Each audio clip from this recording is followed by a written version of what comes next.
All right, let's begin. So, good morning, good afternoon, good evening to you, from which part of the world you're joining us from. My name is Naren, and I'm part of the marketing team at BrowserStack. And I'm really super stoked to host this webinar, and really happy to see such a great turnout. So, thank you all for attending. Before we begin, a few housekeeping pointers.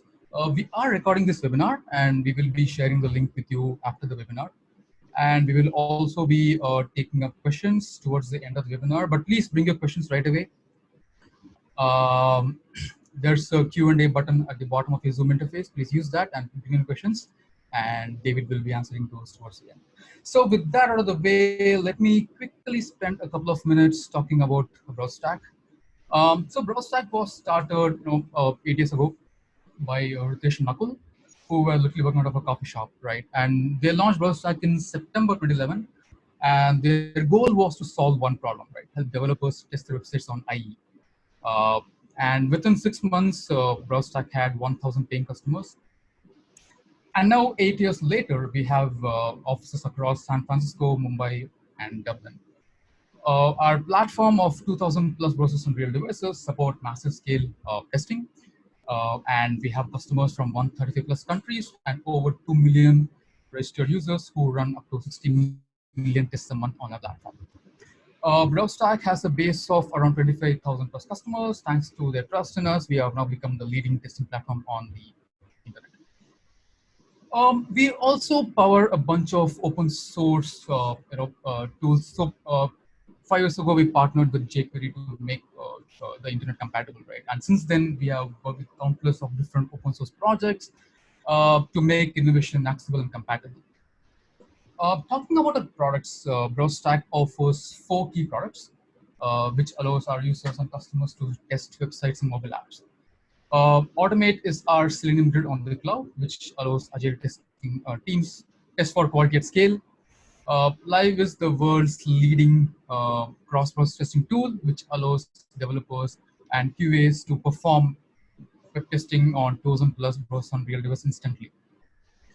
App Automate allows QA engineers to execute instant automated mobile app tests using Appium, Espresso, XUATest, and Earl Grey. And finally, App Live provides interactive mobile app testing for native and hybrid iOS and Android apps. So with that, I would like to quickly introduce you to our main presenter, David Burns, who is here today to talk about scaling tests with Selenium. David Burns is probably somebody whom you have already probably heard of if you're familiar with Selenium. So David is the chairperson for W3C Browser Testing and Tools Working Group, and he's also the editor of W3C driver specification. David recently joined the team at BrowserStack, and he's now helping out with our open source projects that we use and our customers use. He used to work in Mozilla before this, and he's a core contributor to the Selenium open source project. So without much further ado, I think David, over to you. Thank you for that, Naren. I really appreciate it. Thank you all for joining today. I hope that by the end of this that you will get some great value out of it. I'm going to slowly be talking through a few things today that I think is important in general for kind of best practices that when it comes to automation and how you need to kind of care about these best practices if you ever want to start running your tests in parallel. I'm then going to start talking about some of our infrastructure needs that you'll require, and this is, it's going to be a bit more than just thinking about like, can you use the Selenium grid, right? Because as we get into like start doing things in parallel, you can by accident create a denial of service against your own test infrastructure, which is not a good thing. Then I'll talk about testing in parallel with multiple browsers, why this is important, especially in the modern web. Then talk about kind of a few build monitoring approaches that I think people need to care about as we move forward. And then hopefully, by the end of that, we'll reach a Q&A session. as Narain said, please put in your questions as you need them, and then like as you think of them. And when we get to the end, they'll be kind of collated together, and Narain will help facilitate those questions, and hopefully I can answer them as we go along the way. Just so that people are aware, like I spend a lot of time writing in Python. My examples are in Python, but the core principles that I'm going to be telling people what to do and how to approach these problems go way above kind of what language you're doing. And so hopefully you can come away with kind of thinking about what is needed to start running your tests in parallel. So with that in mind, and we've got a full agenda, let's get started. Before I forget, on the 1st of May, we're going to be starting a summer of learning where we're going to be kind of doing a few webinars about learning test automation, how to do that. It's going to be run through BrowserStack. I'm going to be doing the first episode with a colleague called Charlie Lee, who's based in San Francisco, and we're going to be kind of walking you through how to use Selenium and things like that. So there's going to be a few different sessions every week. So hopefully you can come join and sign up for it. Details will come out later. Cool. So when we think about testing, one of the core principles of testing that a lot of people want nowadays is they want to be able to move things, move fast, and break things. Like Mark Zuckerberg famously said it, like this is why Facebook does what they do. Like we just need to like be seen to be making differences in our products and kind of showing that we're moving the needle.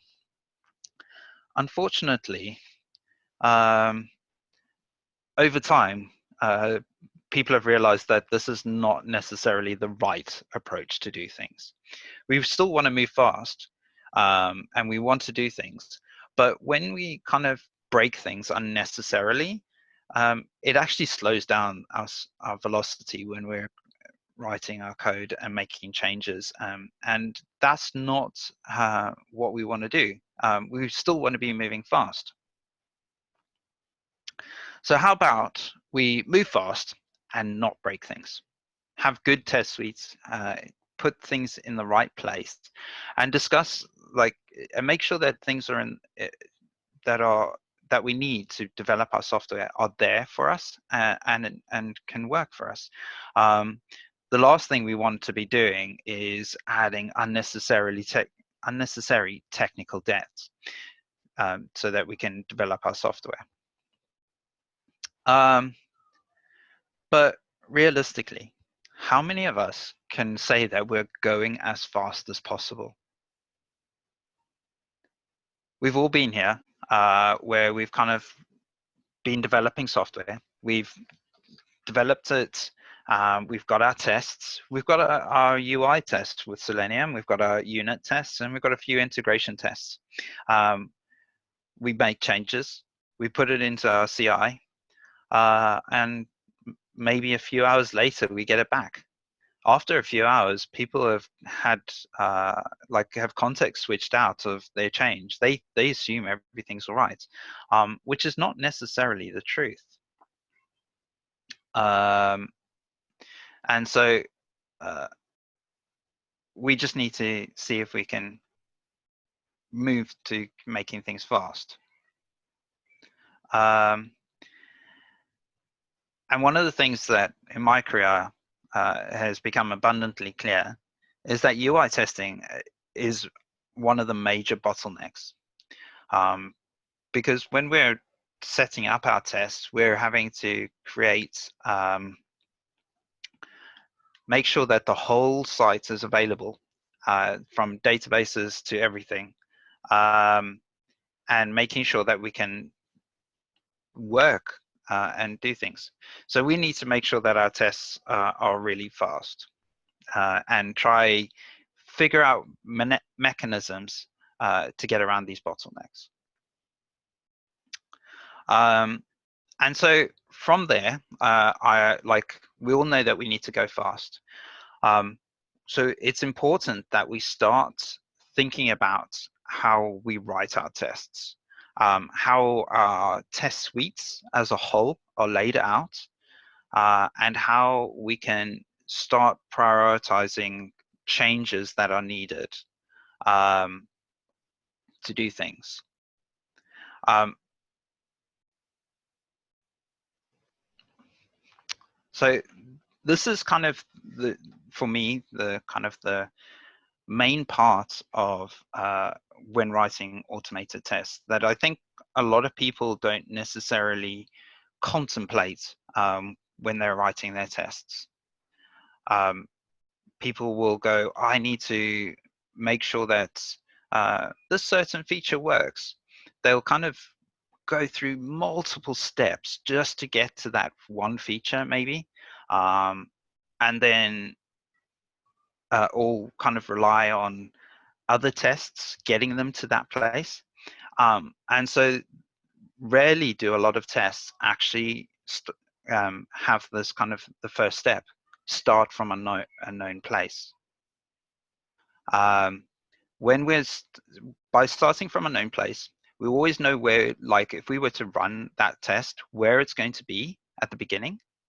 And we know that we can, like going to the last point, we know that where we need to go back to. And when we're writing our automated tests, people need to concentrate on making sure that we've got that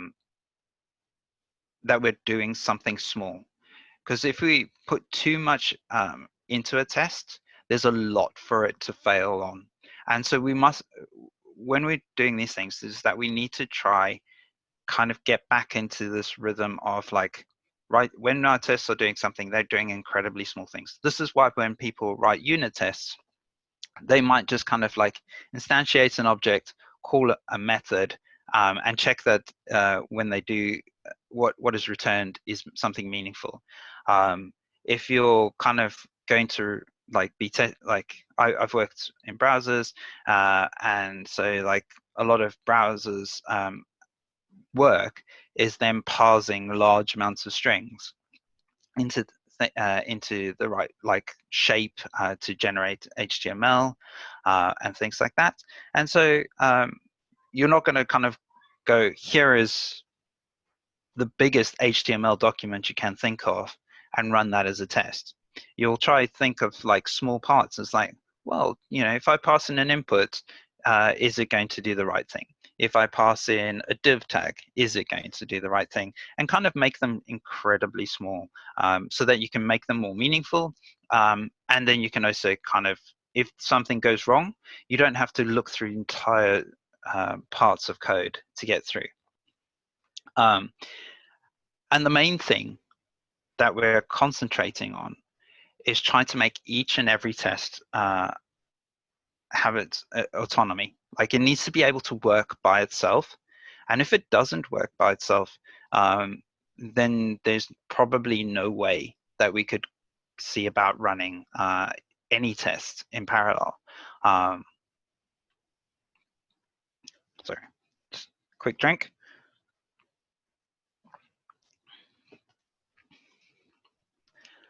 So I'm going to start talking through a few demos that I've kind of created.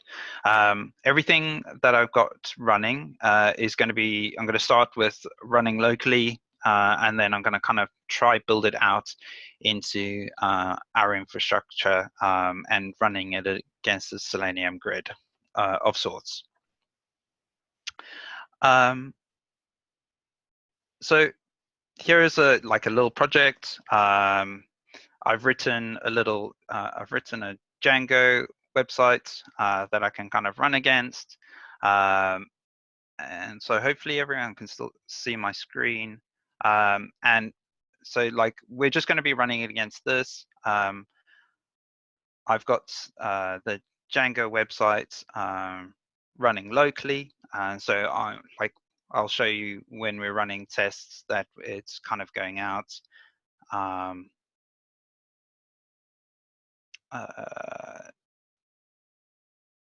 sorry, oh, sorry, wrong one. And we'll go from there.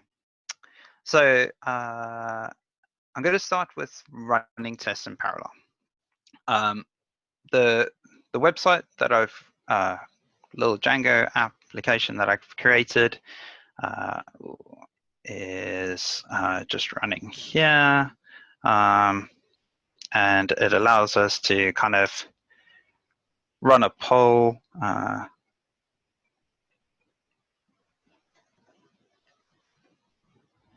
Oh, and I've left a bug.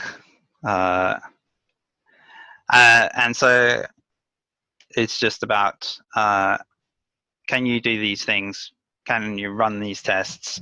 Is it going to be hard? And you get to vote.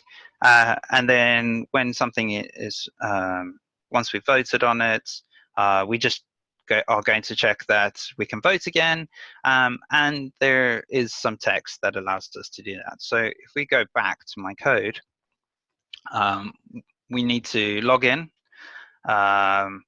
We're just going to vote on the first choice. We can add more tests. That's not a major problem. And so we'll run these two tests. And so it's quite easy. So in this case, I'm just using PyTest. For simplification, I've created a fixture that starts up my browser. So I will show that here. Because I worked in Mozilla, I still use Firefox as my major browser. And so PyTest in this case is just going to insert this argument in, and then I'm going to use it. It just makes the test a little bit neater for me to kind of show things. And when we get to some of the demos later, I can show how not necessarily having your browser, the driver startup in your tests, like removing that is probably a really good practice to get into, is kind of having it start up somewhere else, your tests have access to it, and then move on. So this test should be fairly simple. I'm going to just run it. So here we have PyTest, got our serial tests, and site tests. And so what this should do is it should start up a local browser, get everything working, and hopefully, assuming all my demos still work, everything should pass. So let's get that up. It was a bit fast. We can slow it down. Just put in a few kind of yeah, over there. We'll just put in a import time and time.sleep, since that was very fast. And ideally, we want our test to be running fast anyway. And so we'll just copy that so we can see it in both both tests.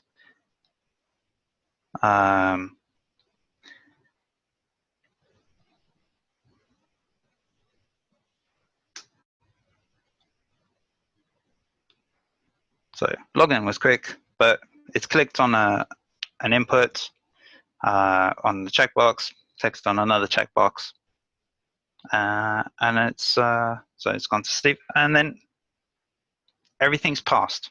So this is really awesome. This is like kind of what everyone should be wanting in their tests, and we always want green tests. So now I'm going to make. I'm just going to take the exact same tests. So I'm going to use PyTest again. PyTest has a really nice distributor for kind of running tests in parallel. So for kind of the Python people on the call, it's called xdist. And so I'll just load up the requirements. So it's PyTest xdist as a requirement. And you it can run tests in parallel. So if we go back to our tests, the only change we need to do is just pass in an argument that says we need it to run in parallel. So that's what that is going to kind of run 3 tests in parallel. So we've got 3 tests, might as well just kind of, and I have a multi-core machine, I might as well use as many of the cores as possible.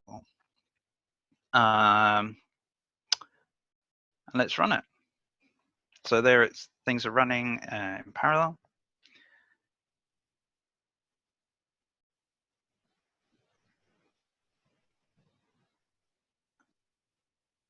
So we had 1 test login. So I'll just do that, but it's over here. So you might be able to see it. Oh, there we are. Oh, without making any changes, we've now got 2 tests failing. And I'm sure you can all kind of guess why. The main thing here is that my first test was to log in. And this is kind of what a lot of people tend to do. And so when we think about our tests, running them in parallel, we need to understand what we need to change, both in our tests, in our CI environments, and things like that, about what could still be run and what might need to be changed to run things in parallel. And so why is that important? So in this case, we've got a login, and our second test, once we run it, because we've made this assumption, is not going to be there. So I'm going to move to another directory. Let's just close this test and close that file. Oh, sorry. Zoom is there. Oh, yeah. Right. And so here we've got the same tests. I've given it away.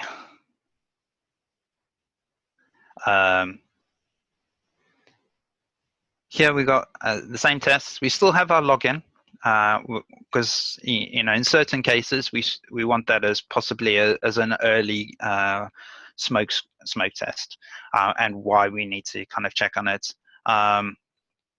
We got our second test. The way here, the recommendation that I have for people is that when we've highlighted these points that of like, do we need to log in? So like in this case, we could write another fixture for our test, which allows us to log in, or if you've got like page object models or screenplays, is that you can kind of abstract these logins away. Like they're not that important. And we can just hide them. Or when it comes to things like login, you could have a mechanism that allows you to inject cookies.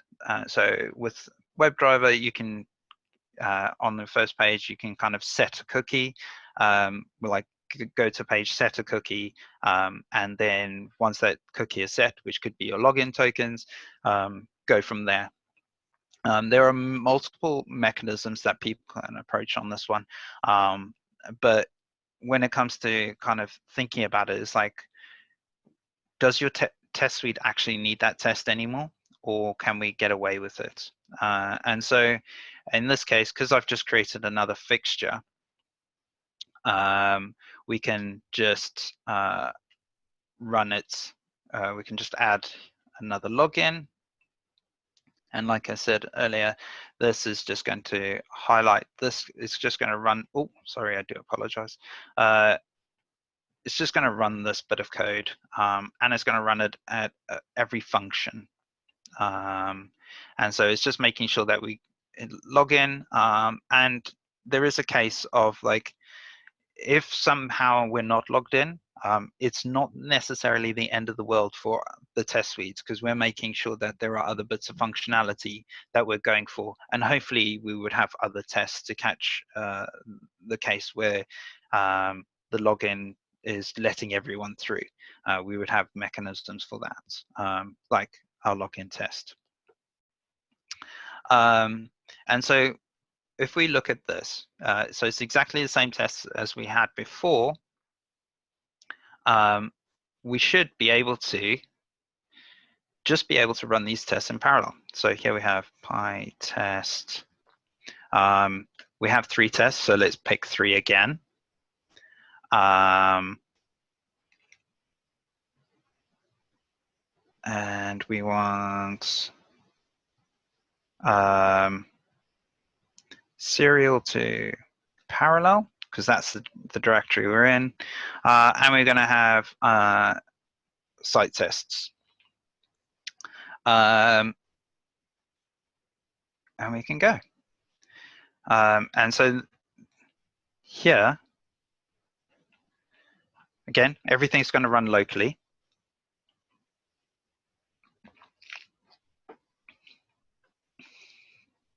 And here we kind of just abstracted away the kind of the core problem that people could potentially have. In this case, I know it's a bit of an obtuse example, but it's an example I've seen people fail on quite a lot, is like caring about certain aspects like login when they're not necessarily important. Obviously, they are important for your product to make sure that people are secure in it. But none of your other functionality they would never get to that functionality if your login didn't work. So we don't need to test it with every single test suite.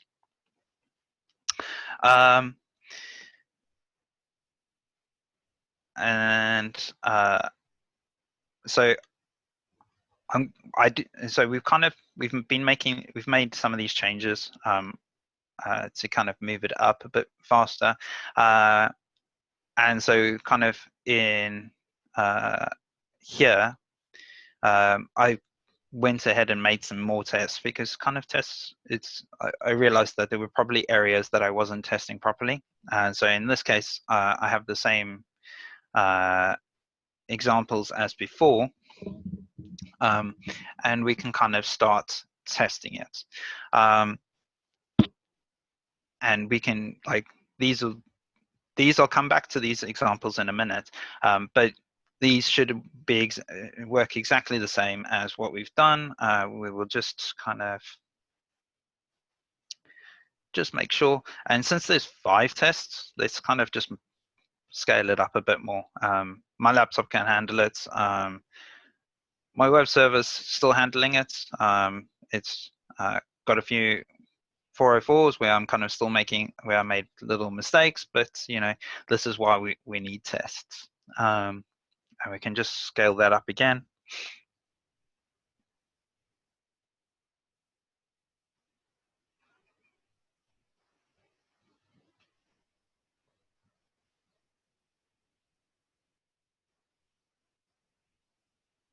And cool, we've got 5 tests passing. So this is looking really awesome. So let's go back to the slides for a bit. We need to kind of now start thinking about our infrastructure when it comes to this. So it's here, I'm running everything on a Mac. I don't necessarily have access to multiple browsers. I also only am running 5 tests at a time. So running it against my local machine, that's fine. It's not like I'm going to be suddenly pushing through lots and lots of data. It's in my demo site, it's only using SQLite, so that's incredibly fast, incredibly lightweight, and I'm not really doing much database. So like, I don't need to worry about it. And we also need to kind of start thinking about like the grid, like what is important in our grid that we need to do. So like, as I said, I'm on a Mac. I don't have access to Internet Explorer on my local machine. I could probably download something from modern.ie, but then like I also only have one mobile device, and so if I need to do mobile testing, I don't have access to it. So like, this is where kind of allowing engineers access to things like a Selenium grid. BrowserStack is an example of one that is managed by people, but like if you, you can kind of, you need to be able to do this, and you need to be able to spin up all of this infrastructure, and kind of can be quite hard and time consuming, especially if you're in a small startup, or if you're in a small QA team. Having someone dedicated to looking after the infrastructure can be quite hard. And it's also not necessarily about your web server, all right, or your test servers. It's also kind of about what your like staging web server can do. If you're running this on something like a Raspberry Pi, which I've seen people do in the past, like they'll have their whole CI infrastructure set up on like a couple of Raspberry Pis. It's cheap, it's really good, but when it comes to kind of being able to scale out your infrastructure, because like as your company gets more bigger, and your software gets bigger, and you kind of add more features, and you start adding meaningful databases and things like that, you can't necessarily always rely on kind of going cheap on QA department infrastructure. And that's always where a lot of IT groups try save costs, as in testing. Like I've been a tester, I've been an engineer, I've seen the disparities in kind of how teams spend their money. And this is one area when you can get things going fast, you kind of need the infrastructure, and sometimes you have to pay for it. But you get what you pay for. Like instead of builds taking 3 hours, you can get builds done in like 10 minutes if you kind of scale up properly and scale up horizontally. And so when we kind of start talking about scaling up, we also have to remember those best practices. So earlier I kind of put these are my favorite 3 best practices. Obviously with every best practice, you need to take them with a pinch of salt, and not kind of deal with, like, live through them like and say this is the only way to do it. They're best practices, they guide you, and so we need to start with these places and start with them, because when we get to thinking about it, the web is built on multiple browsers. And it's important that the web is built on multiple browsers. I come from Mozilla. I ran the web predictability team, which is making sure that, like, if you wrote a website in Firefox, that it would work in Chrome, and worked with other people. And it was important that we do that. We see kind of fragmentation when it comes to testing. That is important. So this could be like 60% of your users might be using Chrome. That's awesome. But if you only test in Chrome, and there's a bug that affects like Safari or Firefox, because like there might be a feature that you're using without realizing is only a Chrome feature, or you've not understood how things are. We've seen this recently with large tech companies in Silicon Valley who have had security problems by not testing in multiple browsers. And then, like, we also have the fragmentation when it comes to testing on mobile. Like, some things that work on Android won't necessarily work on iOS. And so we need to kind of think about that. And so to do it properly. And so going back to my demos, just double check, yeah. Going back to my demos, I've made a copy of the test suite, and I'm going to kind of show you how, like, these are going to be run remotely, and we're going to kind of try run these on browsers that I don't necessarily have on my local machine. And so in this case, I'll go into kind of my fixture, show how it's all set up. I'm going to show, like, I'm going to run it against iOS. I'm going to run it on a Samsung. I can show it's running on a Samsung Galaxy, and it'll do all the kind of the login stuff as well. So this was going to do a remote login instead, and this is mostly because I was just I'm shortcutting things here. Like it doesn't need to be that, but I just wanted to be show an example of things split out. And so if we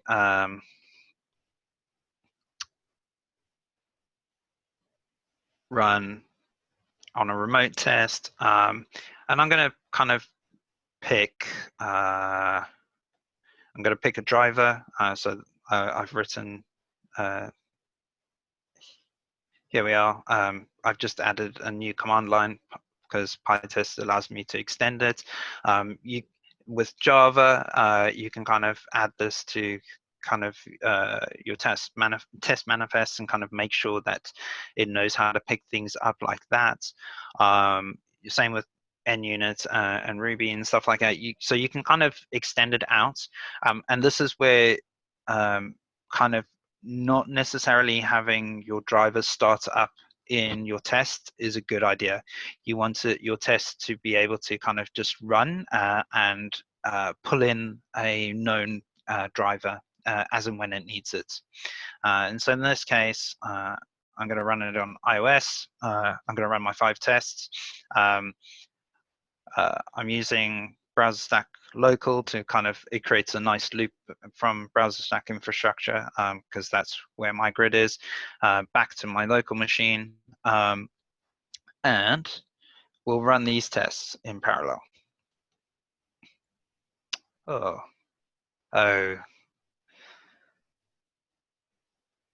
it's where I was shortcutting something. I do apologize.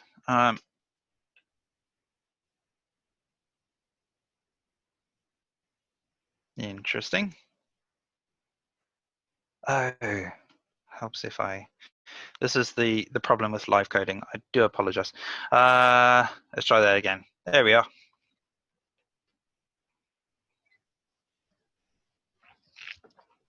So if I load that up, hopefully in a minute we'll start seeing ooh, failures.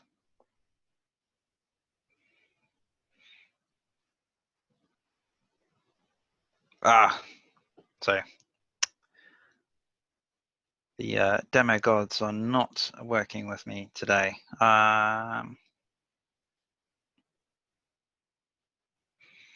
And so I can kind of go and have a look here. It was picked up. Oh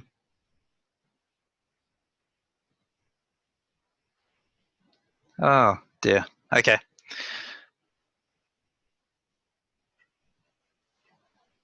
I will try it with a different one. Let's try with Firefox.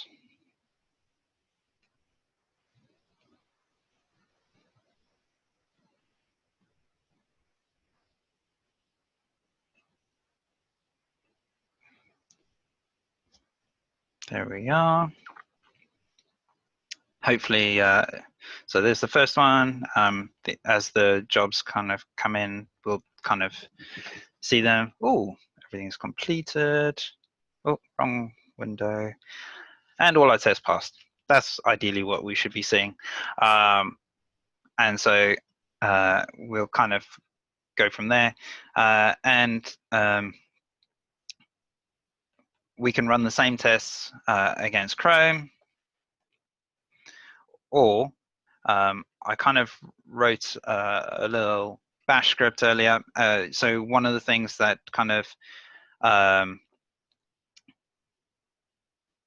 when you're running these things, you'd probably have this as a different job within Jenkins or whatever CI infrastructure you're using. You would just run these and that it would just kind of run things. And so in this case, I'm going to, just using a bit of bash, I'm going to run 30 tests in parallel using different browsers, and we'll see how that goes.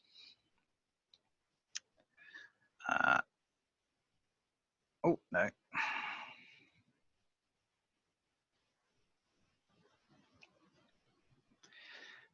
And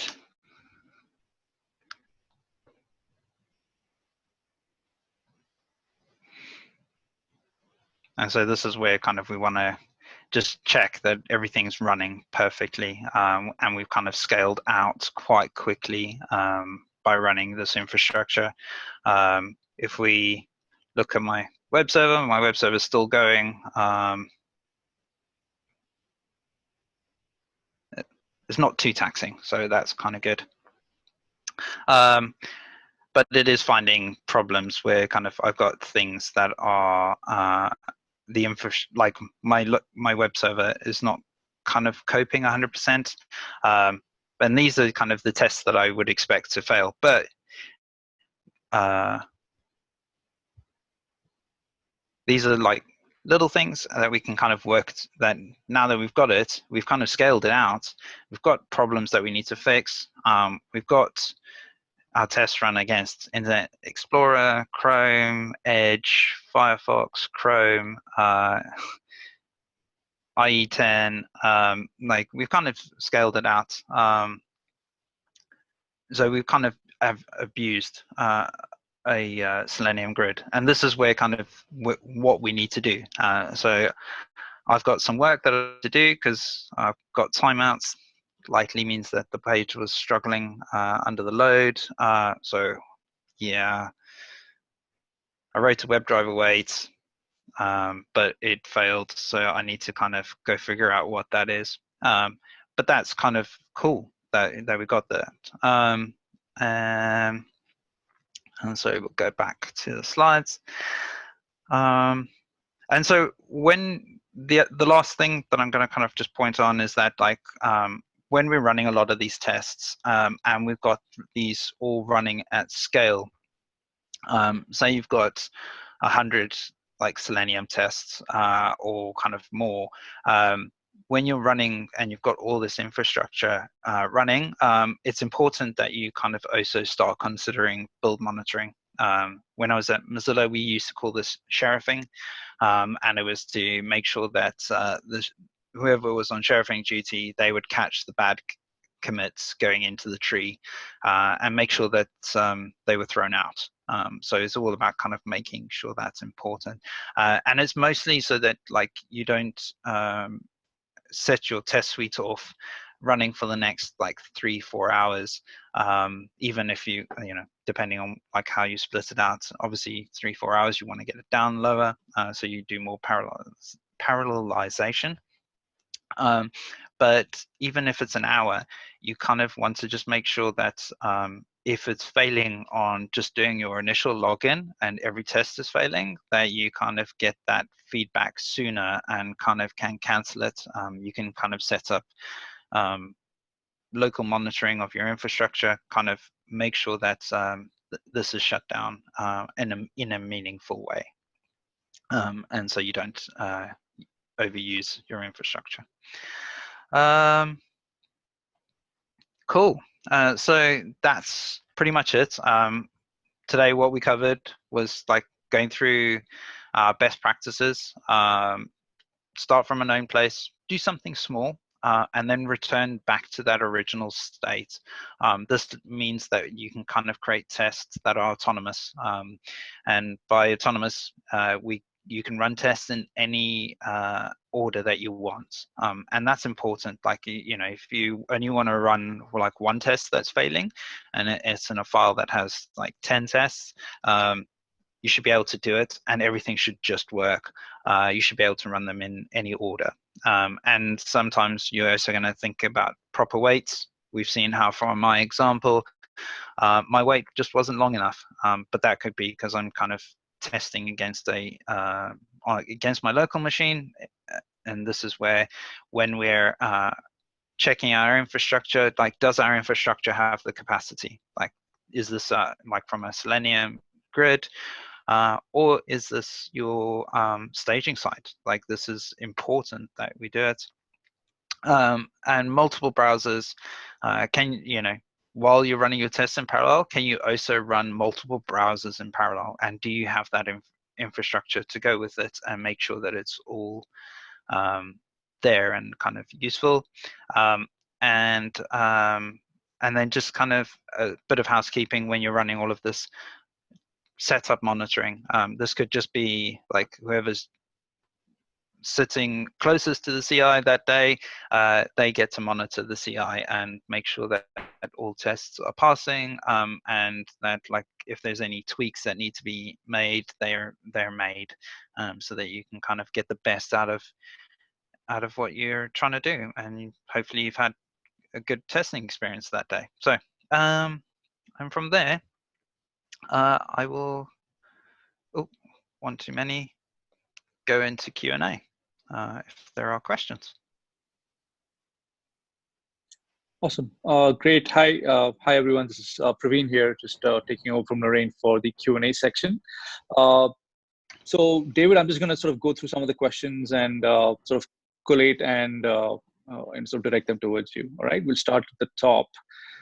I think one of the first questions was around how to sort of deal with data, that is being fed into these tests. So specifically, you gave an example of, let's say, the login page. How do I feed this data, and how do I use different data sets, in sort of different devices? If I'm like to say testing on 10 different browsers in parallel, what are some best practices there? And so in those cases, it's making sure that like trying not to use a staging server as such, I find is kind of the best practice in that case, or having a test that doesn't actually require certain data sets. But if it does require those data sets, kind of having it, thinking about like having those jobs running on their own, and kind of go like, well, here's my tests, here's my like, say it's against the web server, having that kind of all set up in one go, and then all your tests running locally against it, and those being in parallel, and then kind of making sure that how you split those are kind of split into kind of keeping your data separate for what it needs. So like it might need a bit of kind of thinking through how your data is used, but a lot of the data sets is kind of trying to keep that autonomy in place. And so like where possible, inject the data that you need just before you need it, or splitting out your tests accordingly, so that like you can kind of have a cleanup or a setup and kind of just do those things. And this is where kind of that starting from a known place, do something small, going back to that known place. So if you need a data set, inject the data sets into your database, do that thing that you needed the data set for, and then clear it out. And then kind of, but also being aware that kind of doing some of those things can be quite taxing on a database, especially kind of quick writes. And so like watching how that can increase the speed of your, like, because it can make your test run longer if you're not too careful around that. So yeah, I hope that answers. Great.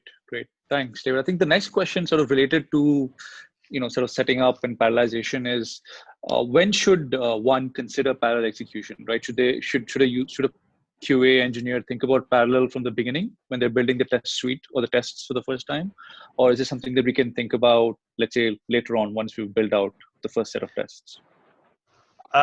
I would say start doing it from the beginning, because like if you can't do it from the beginning, it is a form of technical debt. And so you need to be able to kind of run those tests kind of in parallel from the beginning. And being able to do it in parallel from the beginning also gives you that opportunity to kind of like, I only need to run this one test because like I'm trying to debug this really annoying bug, and I only need to run one test to do it. And you don't want to run a whole test suite to get there. And if you kind of have got things where it's bleeding through state from previous tests, you kind of learn to rely on them without actually, like, but implicitly. So they're like, oh, I'll just magically get here, and it's like, oh wait, I can't run that. So always do things like this from the beginning. Okay, great. So I think sort of another question is around high-level tips. I think you were using PyTest in your code samples. I think there's a question around: are there any other sort of best practices or tips if somebody is using Python unit test as opposed to PyTest? No, not necessarily. So in those cases, it's kind of just like if you're using not using PyTest. I've been using PyTest for kind of a good 7-8 years, but like the idea is that like when you need something that you can have a mechanism to write code to put it into the test at the time it needs. So like if it's just using like the unit test from Python, it's kind of just making sure that when you run it and your tests are discovered, that they can kind of go, oh, I need to get the right browser in place. So kind of like, would you put that in like kind of just a pure main in the Python file, or kind of would you have it as an ini file where you're kind of reading it like a manifest, like, oh, I need these things, let me kind of make these changes. And so it's kind of like the core principles are always the same. And it doesn't matter on the technology. It's just kind of like with those things, some technologies make it a lot easier than others. I find PyTest makes my life a lot easier, but like you can totally do it with that. You can even do it with like Java. You'll have people comparing like JUnit versus TestNG and being able to do things in parallel with that. But again, the core principles are always the same, no matter what the runner is. Awesome. Great. Thanks, David. I think the next question is around driver instantiation and quitting. So what to do with the driver sort of object when running in parallel on web and mobile. Do you have any sort of best practices in terms of should the driver be instantiated before each test and sort of destroyed after the test, or can we reuse it across tests? It all depends. So this is a very good question. It all depends on kind of the limitations that you might be having. So like if you've got a very large test suite, you might only instantiate a browser per module. So in this case, like it would be like per class, and inside each class you would have X number of tests, and you would only have it at a class level setup.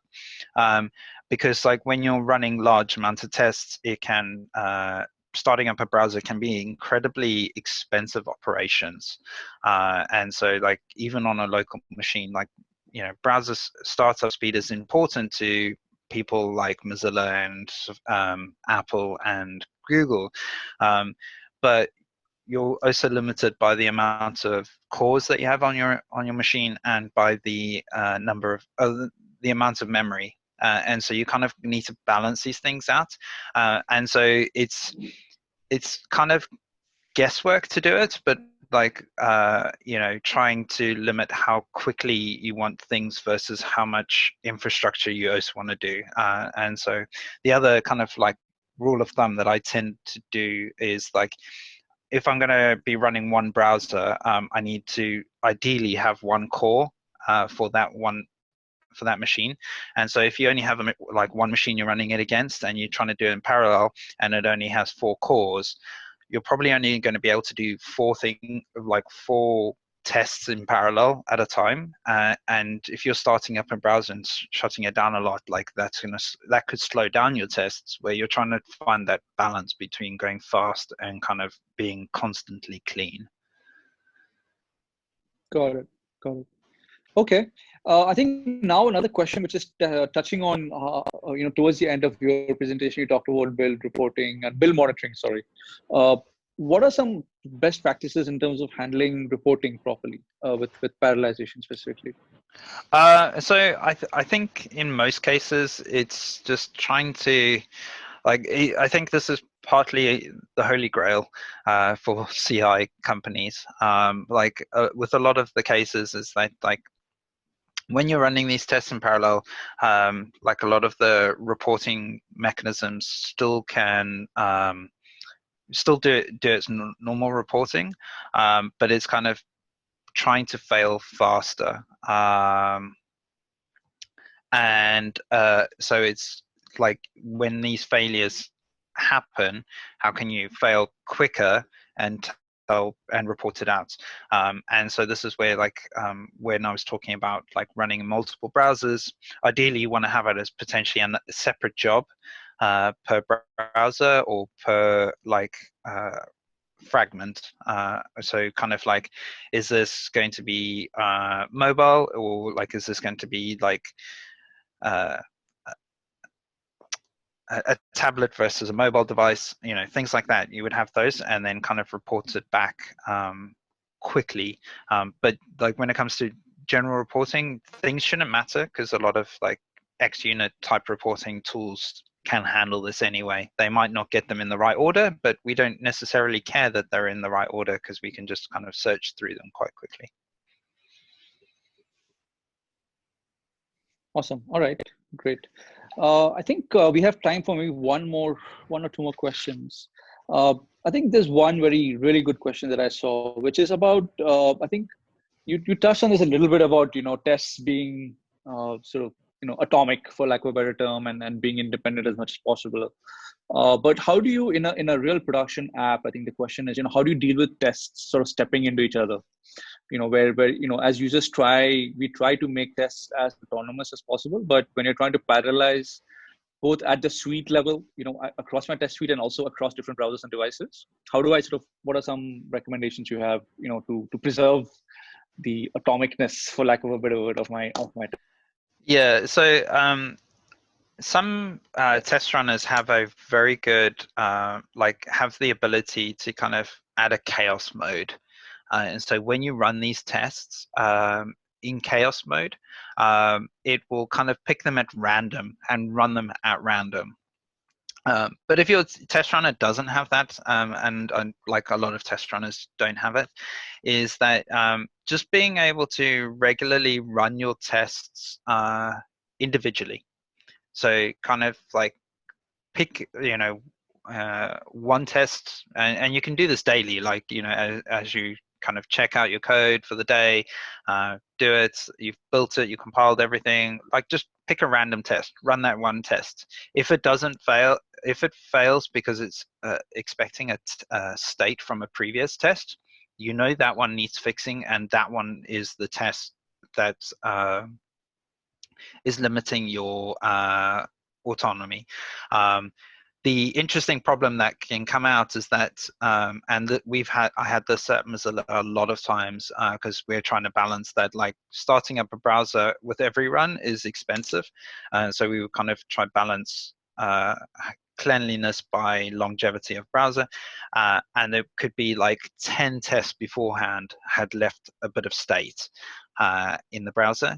And so you start cleaning up everything and kind of, but the real culprit is not there. So it's kind of, if you kind of get into this habit of kind of always being clean and kind of checking that cleanliness and doing it as a team is also quite useful. That might be one way to do it.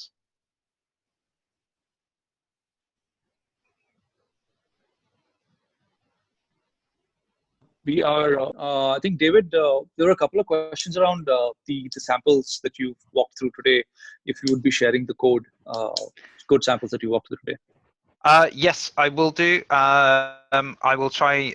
I need to just kind of upload them. But yes, all my code samples will be there for people to kind of start using and playing with. And if there are any questions, like, once that's up there, I'm sure people can kind of send me a tweet or something like that to kind of just, if there's questions, I'll try help my best to solve those questions for you. Awesome, great. Well, thanks a lot, David. It was a great webinar. I think sort of learned some really good principles about parallelization and scaling my test suite. Cool.